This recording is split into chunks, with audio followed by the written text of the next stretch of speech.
Are you feeling stuck in your career? Maybe you're interested in teaching and you'd like to develop a career in medical education.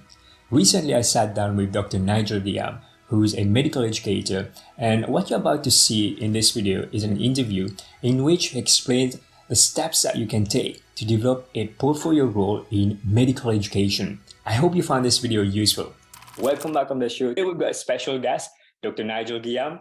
He is a lead program director of St. Mary's VTS and also the course director of Mental MRCGP. Welcome back on the show, Nigel. Great pleasure to have you back again. Oh, it's lovely to be back, Erwin. And firstly, well done for mentoring so many people. I've been watching your YouTube channel in awe. That's been fantastic. And happy Chinese New Year. So very grateful to have been invited back. Thank you. Thank you. Happy Chinese New Year to you as well. Let's start by talking about portfolio career. When you completed your GP trainee, how was it at that time? Because nowadays, more and more GPs are thinking about the portfolio career. Yeah, absolutely. I mean, I was a medical registrar in the 90s before I decided to do general practice. And a bit like, I suppose, hospital medicine, I thought there was a sort of hierarchy in terms of career progression.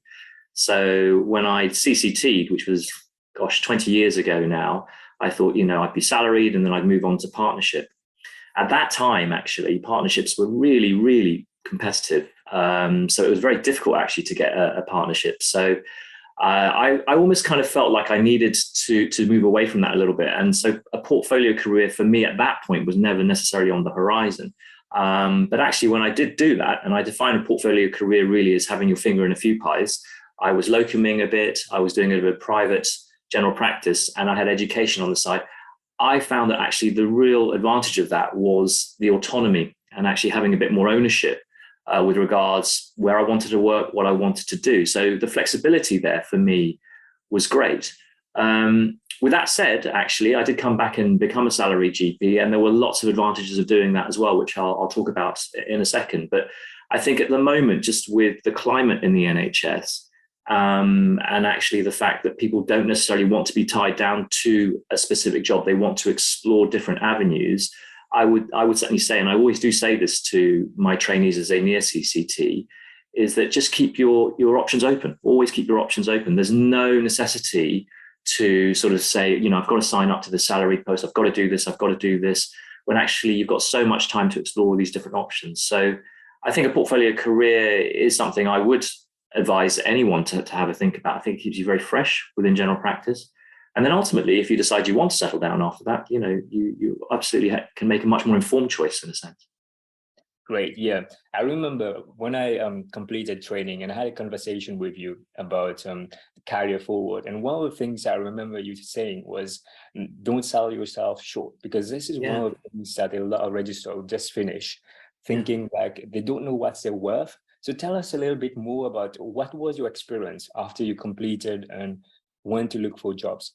I think that's a really interesting question, because I think actually I probably did sell myself a little bit short when I first took up a salaried post. I actually stayed at my training practice, and in a sense, it became more difficult to negotiate a contract with your trainer in the sense of increased pay, sessional pay, time to teach. So I think by doing a portfolio career, the first thing is you get a flavor for what different practices can offer you. And also you get a flavor for what you like and what you don't like. So when you do decide actually at that point that you want to settle in a practice, and I would like to think that you would settle in a practice that you've actually worked in before, perhaps as a locum GP, you can make a much more informed choice because you have a better perspective of what happens in other practices. So I think when my trainees come to me and they say, I want to work in this practice, they're offering me a salary contract, what do you think? I always say, well, look, again, don't sell yourself short. If they really want you and you want to locum there first and do a few sessions just to get a flavor of the practice, if they really feel that you're the right person and if you feel you're the right fit, then there should be no reason why they shouldn't let you have a bit of a portfolio time, if you like, or a portfolio career within that practice. So yeah, absolutely. I think this message of don't sell yourself short. We are short of GPs, of course, nationally. So there's always going to be a need for good GPs. So don't sell yourself short. Yeah, that's great advice. So, in terms of portfolio career, there's various opportunities, and you have been more in the career development, helping GP train, and also helping medical students. So, Mm. mainly medical education. Tell us more. How did you learn into that area? Well, I think the first thing is you've got to want to teach. Teaching's not for everybody.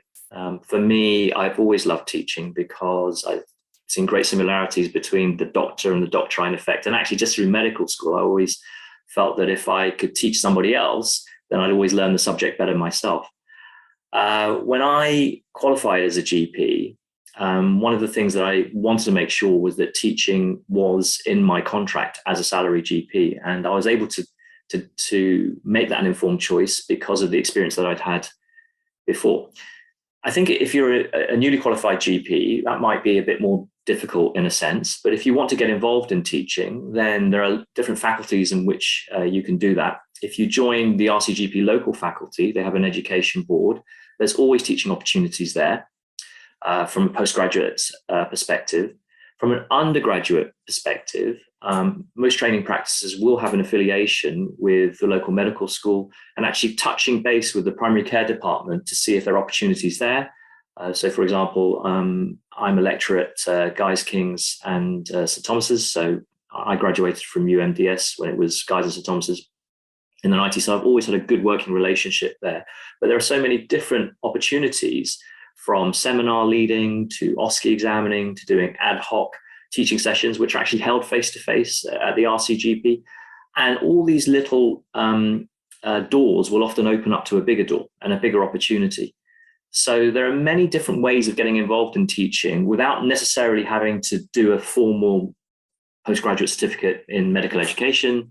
But if you want to then start thinking about becoming, for example, a trainer, then you want to start thinking about formalizing that. And so joining a TTT course, so for example, the London equivalent here is the Educational Supervisors course, or actually doing a postgraduate certificate in medical education would be something that I would advise, because that is a good foundation with regards to how you move forwards as an educator. So there are many different ways in which you can open up those doors. Great. Let's talk about the route of becoming a trainer, possibly TPD, because you had these roles and you're still carrying on with it. Yeah, I mean, what I would say to this is if you are really interested in being a trainer, then you have to have really a point of stability and point of continuity. I think that the slight dilemma I have when I'm approving new trainers is when people see a portfolio career, they can sometimes see it as, well, I'd like to do some of this, some of this, some of this, and some of this. But actually being a GP trainer is a real commitment. It really is. And in order to commit to that, you've got to have a base. That is to say, you've got to be settled in a practice. So you wouldn't, for example, be able to become a GP trainer or indeed be considered as a GP trainer if you were, for example, just a locum GP. You need really to be a salary GP and really show the intention that you would be wanting to stay in your practice, really for the long term, as opposed to just the short term. And the reason for that is because there needs to be equity in how we place our trainees. Ultimately, you're becoming a trainer because you want to train.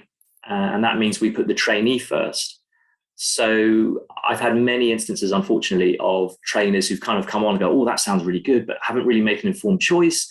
They started at a practice, they've done the course, we approved them as a trainer, and then suddenly 6 months later, it's like, oh, actually, I don't like the practice, I'm moving on.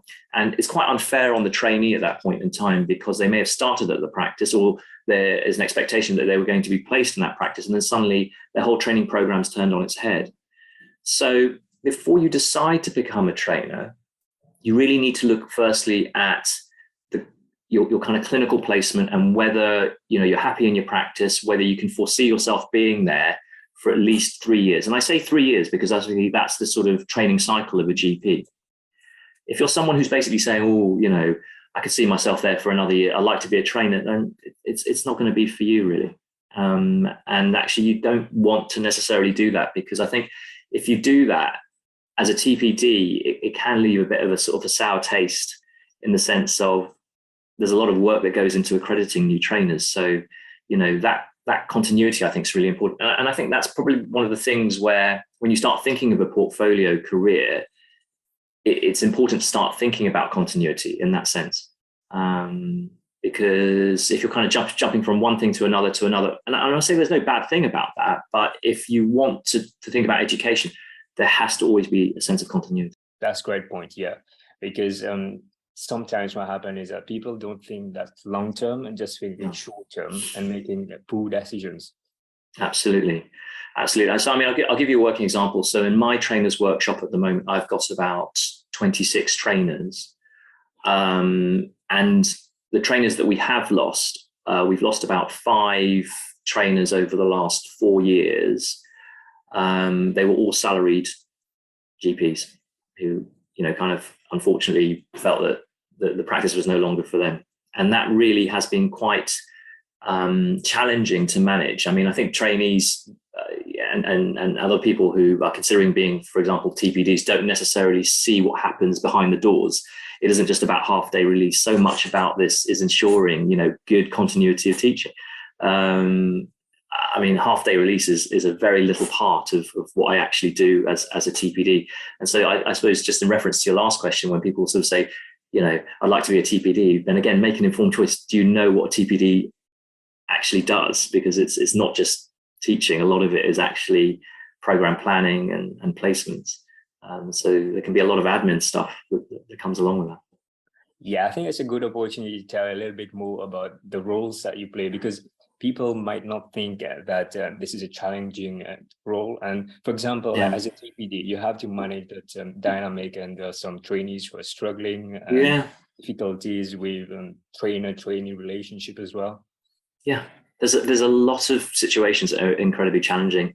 A bit like often when you see a patient and you feel the consultation is quite dysfunctional, there's a lot of skills that you kind of can bring from that in general practice into the role of a TPD. But my role as a TPD involves program planning, placements, obviously organisation of half-day release, support of trainees in difficulty, those who might have failed the AKT or the RCA, or having difficulties, as you say, with their trainers or their placements. And because the schemes are so big now, I think one of the big challenges that we have as TPDs is to ensure that people still get that personal experience. I mean, when I was a trainee, the total number of trainees on my scheme was only 15. There was an intake of about 5 a year. Most schemes now that you're going to have, in total about sort of 50 at least. Especially in the London scheme. So they're big schemes. And, when trainees go off on mat leave or sick leave, and then they come back and they're out of sync and then less than full-time working, there's a lot of organization and admin that needs to happen efficiently to ensure that trainee still has continuity when they return. So yeah, it's challenging. I still enjoy it. I mean, I've been a TPD now for 15 years. What's really nice is lots of registrars who I've trained, over the last sort of 15 years have either stayed on as GP trainers in the locality, or indeed become TPDs themselves, or even ADs actually. So I'm stuck at TPD level, but people that I've taught are now much higher up than me. But good for them, I think it's great. So in terms of your thought, when you're thinking about, I'd like to step to TPD, or you want to start teaching pharmacists, as you were saying previously before we recorded this, what are your thought process about choosing these roles, Nigel? I think as long as you're passionate about it and you feel there's something valuable you can teach, then there's always a way. So the main theme for me, I would have to say, will always boil down to the consultation, whatever my ethos of teaching is about. I can teach about clinical skills, I can teach about examination, I can teach about knowledge, but actually, ultimately, it's always about the patient. So what pushes me into these roles is, can we provide ultimately better patient care?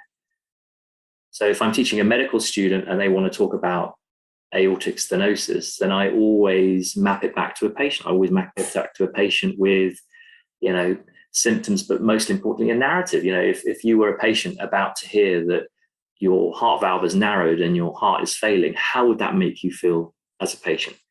And that concept can be applied at undergraduate level, at a community pharmacist level, at a physician associate level, at advanced nurse care practitioner level, at a ST1, ST2, ST3 level. And, as a GP, once we've CCT, there's no difference in how patients present in that sense. The nature of the assessment, in terms of where you are, medical school, AKT, RCA may change, but ultimately the patient never changes. So what is so important, I think, is if you're passionate about teaching, what's the objective of it at the end of the day? Yes, we all get enjoyment for it, but that then becomes about us, whereas actually teaching should never really be about us. A good teacher really wants to empower learners to want to keep learning and then to start teaching themselves. So what's been really nice, for example, and what I've really enjoyed seeing is your own progression through this, because I think you've always been someone who's very passionate about teaching, and then to go through that journey and see you evolve through that journey, that's very endearing, that's very empowering, and it's empowering for other people. So I think ultimately what we're trying to do is make sure that we are producing better doctors, not just in the context of knowledge, but in actually how we care for other people. And that goes well beyond the consultation, as you know. It's about caring for ourselves. It's actually about just being nice, because everyone's going through very difficult journeys. So that really is the common theme of what I do, I think. Yeah, it's very much about this relationship aspect where it's human-to-human interaction, and that warmth when you're talking to somebody, to empathize and show that you care as well. That's really important, because oftentimes people don't seem to remember like what we're doing is very much a business of people and about very important things about their life. Well, we're seeing this right now, aren't we? We understand why our colleagues, our friends, the people that we work with within the nursing profession and the public sector are striking. You have the media narrative, and then you have the real narrative of people who've actually been there and recognized that actually there is a reason why this action needs to be taken when it is compromising ultimately patient care and it's compromising our own health. So it is a very difficult and challenging environment that we find ourselves in, especially for our trainees that are coming through in the kind of virtual remote era where we somewhat lose that personal touch with our patients. Even with our students, when we start teaching now virtually, can we still maintain that personal energy? And I think just going back to your point about just teaching these different learners, one thing that's really important for me is the opportunity, whenever I do have that opportunity, to always teach face-to-face. Because I think just like with a patient, there is so much more that can happen in a consultation, in your communication, when you are in the same room with that patient or that learner. So much can be said without saying anything at all, actually. So yeah, 100% agree with you. I still remember when we were doing that session. It was so much fun then. I don't know if you'd call it fun. I gave you too much tough love maybe in that one. Are you enjoying this video so far? If you want more insight every week, then you might be interested in Fulfill Friday. This is a weekly newsletter in which I share exclusive insights on things I'm thinking and what I'm working. This is what some subscribers of Fulfill Friday have said. Join over 700 subscribers so you don't miss out on exclusive insights every Friday. Click the link down in the description below. It's completely free. After seeing so many GPs evolving in their career, what are the pitfalls that you have noted that GPs make when they're choosing these portfolio roles? I think often it's about having almost too many interests, actually. I think it is very exciting as you near CCT that you want to do sports medicine, perhaps aesthetic medicine, perhaps get a qualification in occupational health medicine, travel. But it is about having a balance. I think it's great to be able to explore these different options. But what I would always say is maybe start thinking about a 5-year plan. And why I say a 5-year plan, I do this with my medical students as well. It's like, well, where do you want to be in 5 years? You know, is it that actually maybe you want to be settled down? Maybe you'd like to start a family? You know, what would you like to invest in at that point in time? Would it be actually continuity of care? Would it be continuity of your job, in the sense that actually as a salary GP, you know, you're actually going to have, you know, protected maternity leave, protected maternity pay, whereas actually as a locum GP, you won't have any of that. You know, as a locum GP, if you're not seeing patients, you're not getting paid. Whereas actually as a salary GP, you're getting paid whether you're on annual leave, maternity leave, so on and so forth. So I think it is important to think about your work-life balance in that sense, because a lot of people will often equate, I think, portfolio GP to, oh, I've got a really good work-life balance. But actually, I think as doctors, we generally are people who will want to fill gaps when there are gaps.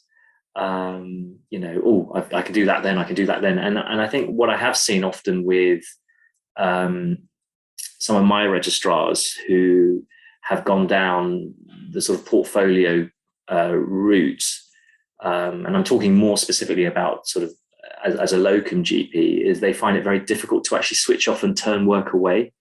It almost becomes a self-fulfilling prophecy of, you know, I need to work, I need to earn, and I can't actually take this leave, so on and so forth. So I think if you're going to go down the portfolio route, do think about it clearly, not just the short term, but also just perhaps the long term, so you can make a more informed choice. Because what you don't want is a portfolio career to kind of have control over you.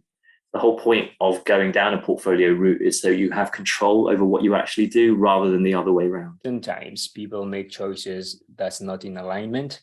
And yeah. What I found is that sometimes it works very well for GP partners to develop portfolio career where the practice support them, and maybe they go on to do a fellowship program, and that's really in alignment with what the practice wants, what they want, and it's a win-win for both of them. So tell us a little bit about, have you seen anything like that that's happened where GP is doing portfolio role as partner or as salaried, where they're taking these fellowship program, which is something that's available now. Probably in your career, when you started, there was not these opportunities. Yeah, absolutely. Definitely, there are opportunities no matter how established you are as a GP. I mean, when I actually qualified, I remember that I did actually take a bit of extra time to develop, I suppose, what I felt was a skill set necessary to become even a better GP. So back then, it was known as a senior registrar year. It was actually 6 months. I suppose the equivalent now would be a spin fellowship. So I think if you are someone who, you know, is unsure as to where you want to go, again, don't sell yourself short. Don't make a rushed decision. There are many opportunities to develop yourself. So the spin fellowship, I've got 3 registrars doing that right now, and they are really enjoying it, because I think when they come out, they're going to be better GPs. They'll understand the landscape better. And actually they'll make a better choice with regards to what they want to do, whether it's following that portfolio route or actually now sort of settling down. And I would say the same to that for any established GP. I mean, long gone are the days of just seeing patients every single day. You know, if you wake up, you know, morning after morning just going, oh, you know, I really don't want to be seeing patients again and again and again, then now's the time to kind of take a step back and think, well, what is it that you do like? Because there are many things that you can still do, and there are opportunities to do it. You just have to be brave and just take the jump and do it. So yeah, absolutely, I would say go for it. Yeah, what I've noticed is from talking with more experienced GPs, for example, my trainer who's recently retired, a lot of GPs who are at the point where they can retire, they're going for retirement because they don't want to spend more time in clinical practice. And most of them, when I speak with them afterward, they're like, I'm not missing any bit of it. So tell us a little bit about how then you can craft a career so that you keep working to make sure that you're fulfilled. Because GP career is going to be 3 or 4 decades. So keep doing that, and it can get very boring, and you can get drained out from doing that. Well, you're absolutely right. I don't know either a single GP partner who's retired and gone, oh, I really, really miss, being a GP partner, because I think so much of GP partnership isn't about seeing patients. And I think it's interesting because I think if you spoke to your trainer, what they probably say is, I do miss my patients, but I don't miss the bureaucracy and the sort of loopholes that I have to kind of jump through every day as a GP partner. The same can be said for example, being a GP training program director. When I finish doing this, will I miss the program planning? Will I miss, the kind of, no, I won't. I won't miss any of that. I will really miss teaching my GP registrars. So I think inherently it's about what did you enjoy about your job that you can still find, whether you've retired, that gives you that same sense of worth. Quite interestingly, at the moment, I'm teaching community pharmacists as part of the kind of expansion of allied healthcare professionals in the new contract around clinical skills and communication skills. And the 2 GP tutors that I work with are both retired GP partners, and they're also retired trainers. And they've decided to do this because what they really enjoyed when they were working as GP partners was the training aspect. And they've just found a way to reignite that passion through teaching other learners. And they're just so happy. You can just see it in their eyes. They've got so much energy. So there are many different ways of still, keeping your morale and energy up within this very challenging environment. For me, it's been through teaching. I think through a lot of the experiences of other GPs that I've mentored and my peers. Inherently, it is still through teaching. I think that gives you a lot of satisfaction because you feel like you are giving something back in a sense. Absolutely, yeah. And the feedback that people give you after they've actually experienced that teaching is just amazing. It's really rewarding. Yeah, it's incredibly rewarding. It is really, really nice. But again, feedback, whether it's positive, negative, we've always got to make sure that ultimately we're using it to not just better ourselves, but actually to try and better the people that we're trying to teach. So yeah, incredibly rewarding. I'd always keep saying, though, that teaching is never about us. It's always about wanting to make sure that whoever we're teaching is getting the best benefit from it. Great. Sometimes the way that people can get fulfillment, also in terms of how they manage their work life, is to have this work-life harmony so that it can actually be great. Tell me, how have you thought about developing a good work-life harmony? Well, I mean, it's interesting, isn't it? Because I mean, since I've seen you and we've known each other now for a fair number of years, and my teenage girls were small and now they're big. So I think I missed out a little bit on spending a bit more time through their formative sort of teenage years. Again, there's never too late to actually sort of step back and think, well, why am I doing this? And I think we can sometimes fool ourselves in a sense of saying, the reason I'm working so hard is for my family, or, to pay the mortgage or to pay the bills. But actually, what is it that your family actually want? And they want you to be present, don't they? They want you to be there. I mean, and that can be said so much of what we've talked about today. When you've got a good teacher, you want them to be present, you want them to be there. So for me, part of a work-life balance is firstly knowing that actually you've got to put protected time aside for your family to make sure that you are there physically and mentally.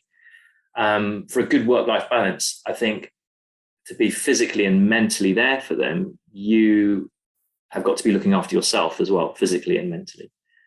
I found that in the lockdown, along with many other people, I'm sure, my physical health wasn't great. And then as a result of that, my mental health also wasn't great.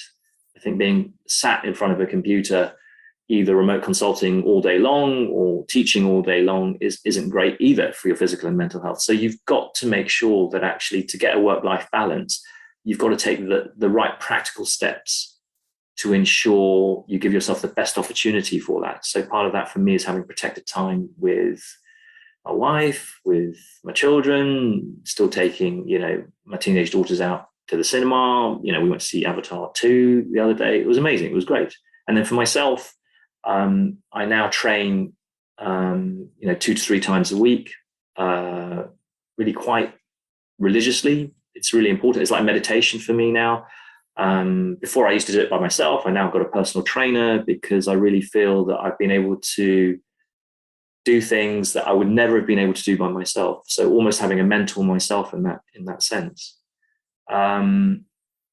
Because I think when people sort of go, well, I've got a good work-life balance, I go to the gym, it's like, okay, well, that's good. But actually, are you protecting yourself in other ways? Are you really switching off in other ways? So yeah, it's just so important to have those boundaries, I think. Yeah, that sounds like you're managing it quite well. Could you tell us an example of what a typical week would look like in terms of allocation of things that you're doing?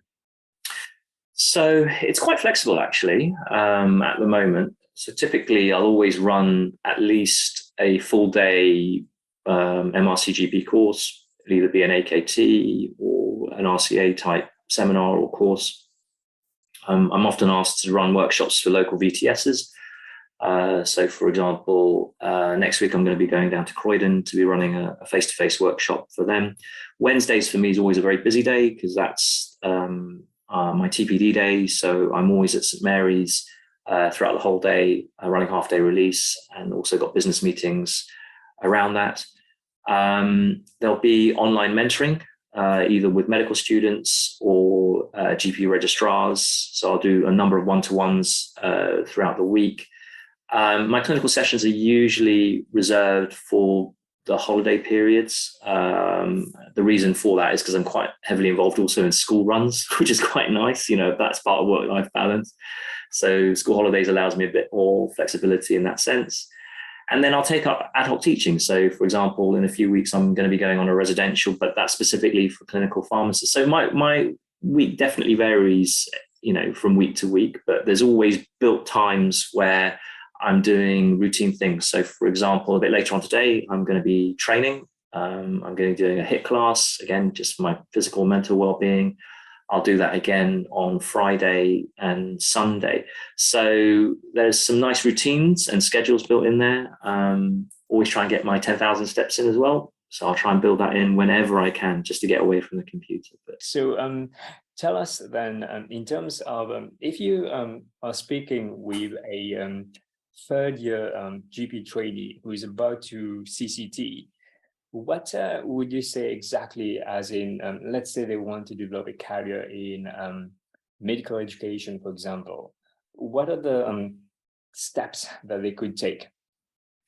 So what I would say to them is, firstly, if you want to start teaching, then start at an undergraduate level. I always say that first, because for me, I love undergraduate learners in the sense that they're just so open to hearing and listening to what you have to say.